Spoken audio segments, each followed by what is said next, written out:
Hello and a happy Monday to you. I hope you're enjoying the snow wherever you are, if you have got snow, or if you don't like it, that you're managing to stay away from it and stay nice and dry and warm. So on Thursday, the last time we were reading, we were in the middle of a Quidditch match. Harry was doing okay. He'd been trying to find the snitch, which, as a reminder, if he caught it, would get his team 150 points and probably win the game. But as we left it, something strange was happening. Harry had gone after the snitch, but all of a sudden he had been shaken from his broom and was hanging on. The whole crowd gasped. Harry's broom had given a wild jerk and Harry swung off it.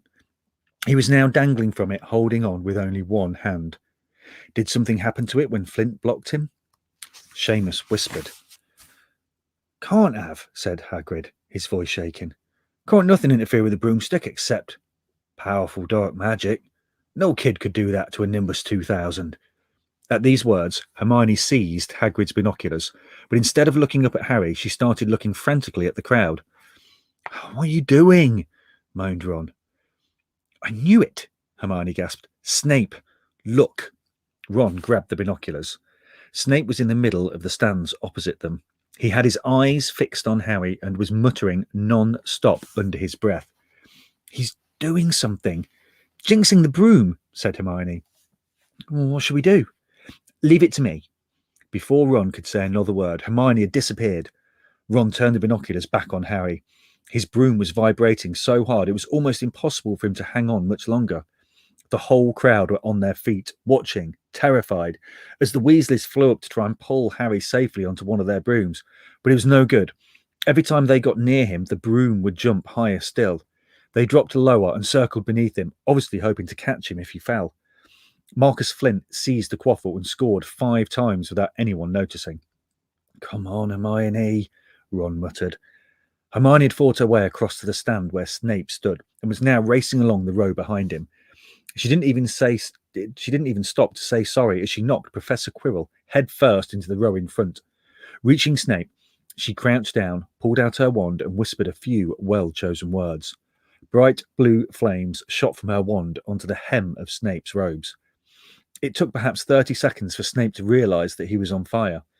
A sudden yelp told her that she had done her job. Scooping the fire off him into a little jar into her pocket, she scrambled back along the row. Snape would never know what had happened. It was enough. Up in the air, Harry was suddenly able to clamber back onto his broom.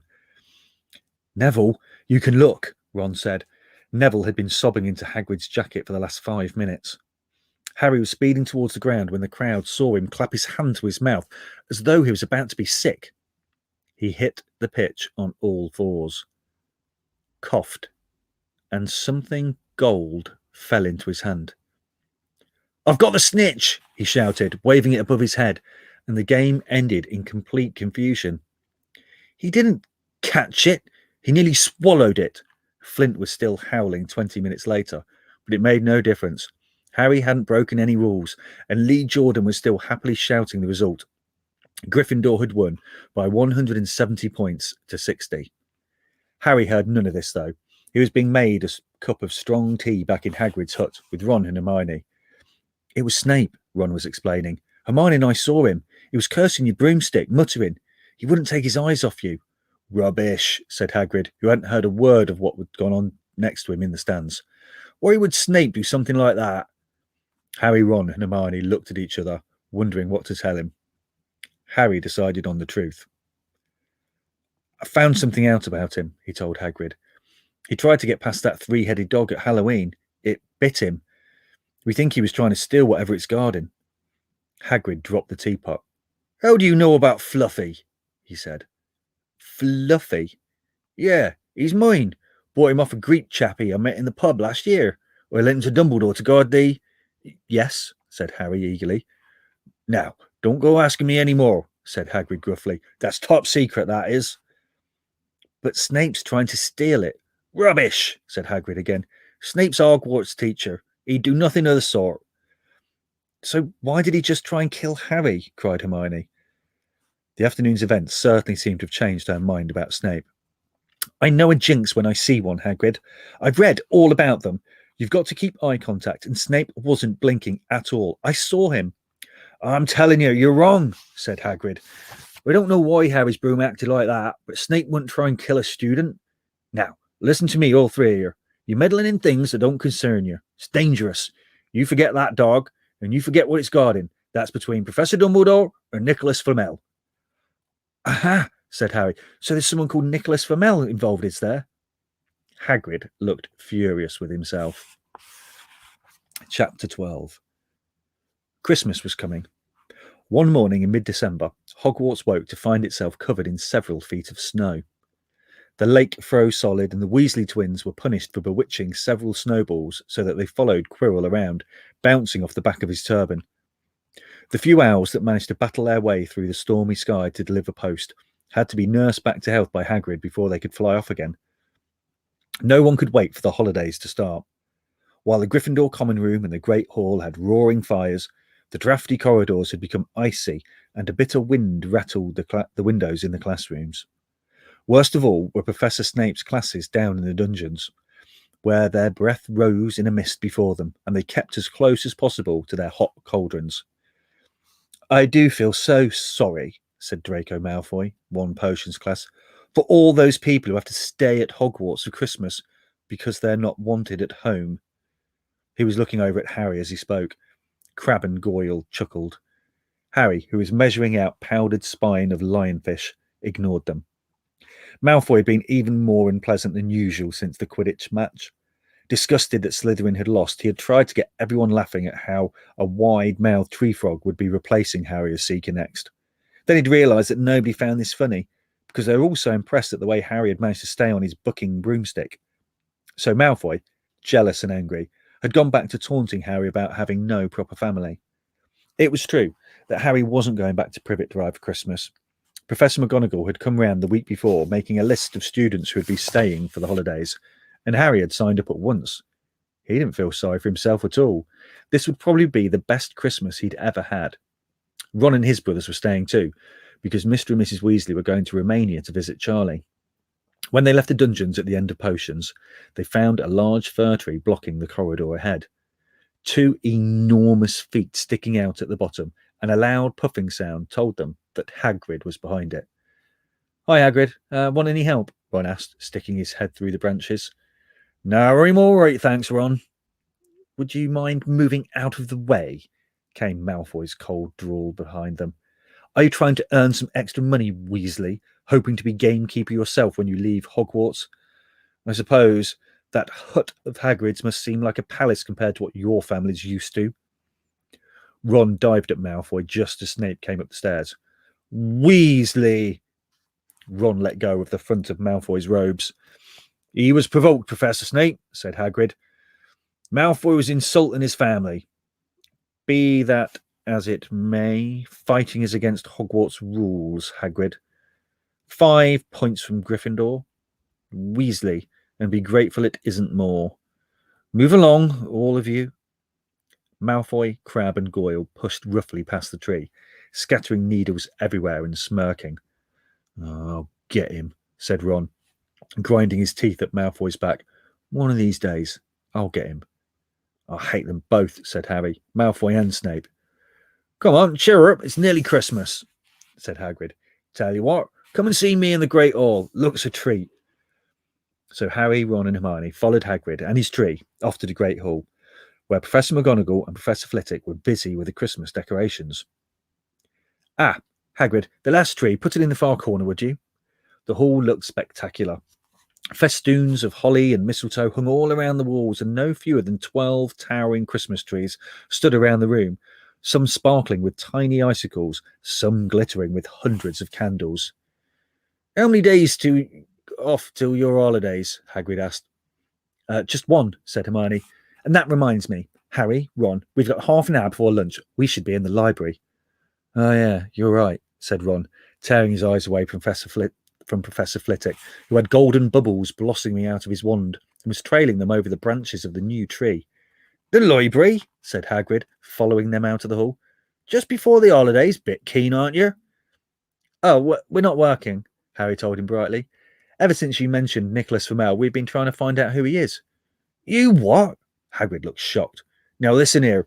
I've told you, drop it. It's nothing to do with that dog's garden. We just want to know who Nicholas Flamel is. That's all, said Hermione. Unless you'd like to tell us and save us the trouble, Harry added. We must have been through hundreds of books already and we can't find him anywhere. Just give us a hint. I know I've read his name somewhere.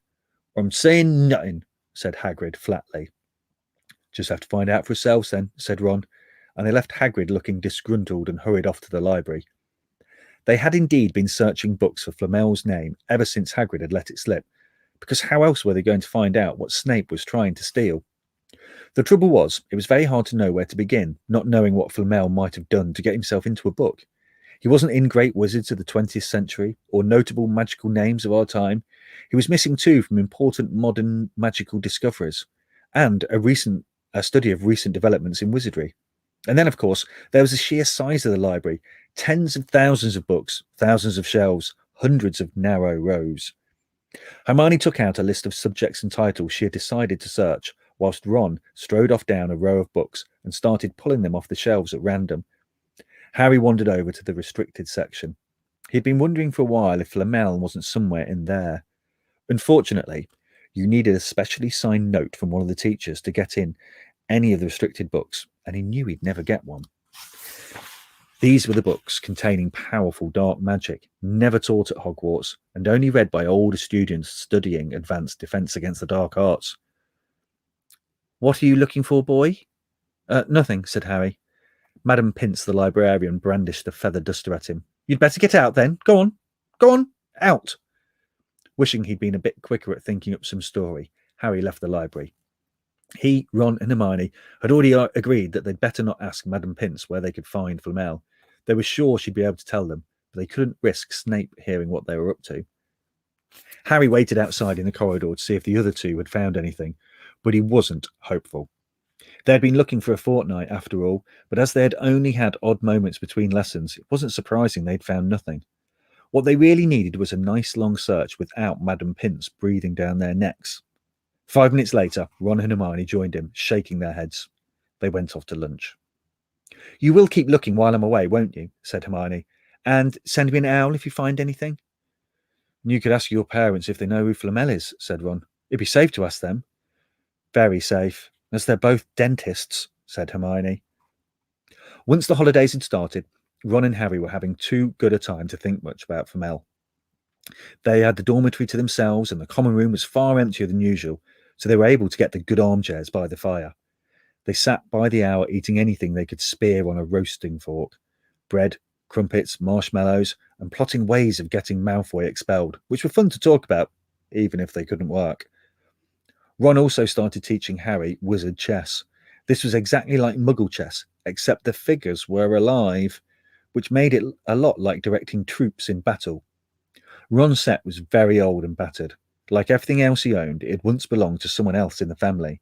In this case, his grandfather. However, old chessmen weren't a drawback at all. Ron knew them so well he never had trouble getting them to do what he wanted. Harry played with chessmen Seamus Finnegan had lent him, and they didn't trust him at all. He wasn't a very good player, and they kept shouting different bits of advice at him, which was confusing. Don't send me there, can't you see his knight? Send him, we can afford to lose him. On Christmas Eve, Harry went to bed looking forward to next day for the food and the fun, but not expecting any presents at all. When he woke early next morning, however, the first thing he saw was a small pile of packages at the foot of his bed. Happy Christmas, said Ron as Harry scrambled out of bed and pulled on his dressing gown. You too, said Harry. Will you look at this? I've got some presents. What did you expect? Turnips, said Ron, turning to his own pile, which was a lot bigger than Harry's. Harry picked up the top parcel. It was wrapped in thick brown paper, and scrawled across it was, To Harry from Hagrid. Inside was a roughly cut wooden flute. Hagrid had obviously whittled it himself. Harry blew it. It sounded a bit like an owl. A second very small parcel contained a note. We received your message and enclosed your Christmas present from Uncle Vernon and Aunt Petunia. Sellotaped to the note was a 50p piece. That's friendly, said Harry. Ron was fascinated by the 50p. Weird, he said. What a shape. This is money. You can keep it, said Harry, laughing at how pleased Ron was. Hagrid and my aunt and uncle. So who sent these?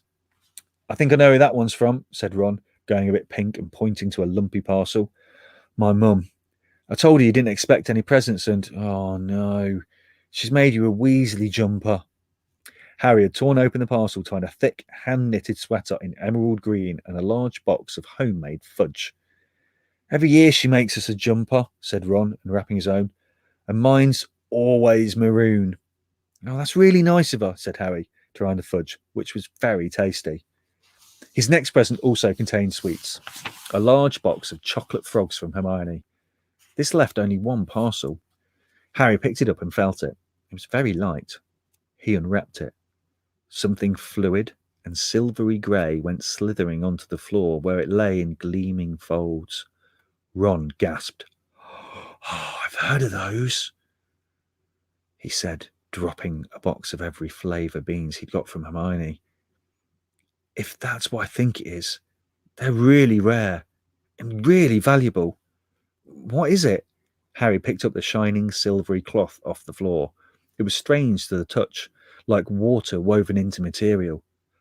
It's an invisibility cloak, said Ron, a look of awe on his face. I'm sure it is. Try it on. Harry threw the cloak around his shoulders, and Ron gave a yell. It is! Look down! Harry looked down at his feet, but they had gone. He dashed to the mirror. Sure enough, his reflection looked back at him, just his head suspended in midair, his body completely invisible. He pulled the cloak over his head, and his reflection vanished completely. Oh, there's a note, said Ron suddenly. A note fell out of it. Harry pulled off the cloak and seized the letter. Written in narrow, loopy writing he had never seen before were the following words. Your father left this in my possession before he died. It is time it was returned to you. Use it well. A very Merry Christmas to you. There was no signature. Harry stared at the note. Ron was admiring the cloak. Oh, I'd give anything for one of these. Anything. What's the matter?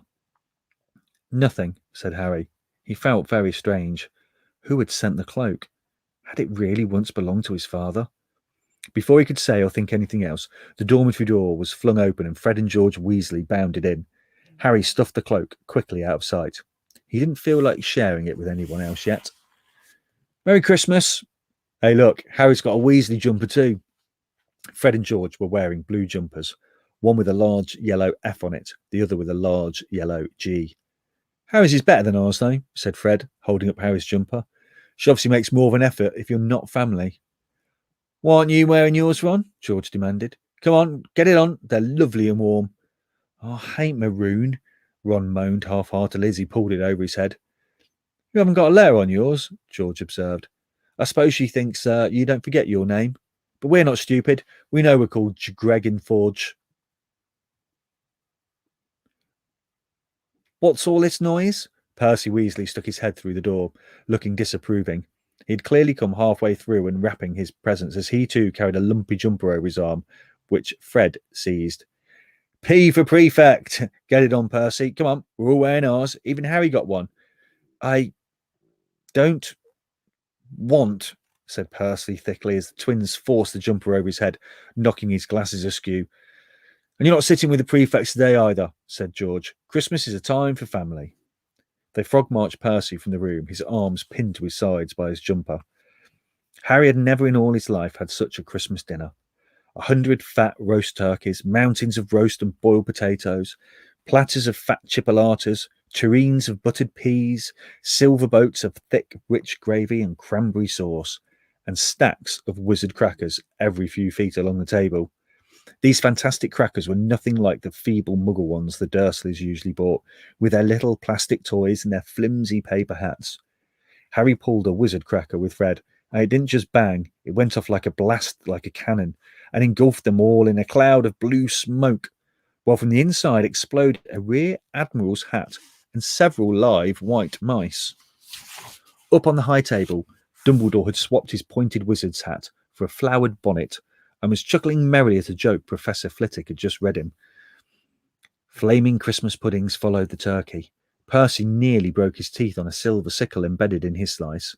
Harry watched Hagrid getting redder and redder in the face as he called for more wine, finally kissing Professor McGonagall on the cheek, who, To Harry's amazement, giggled and blushed, her top hat lopsided.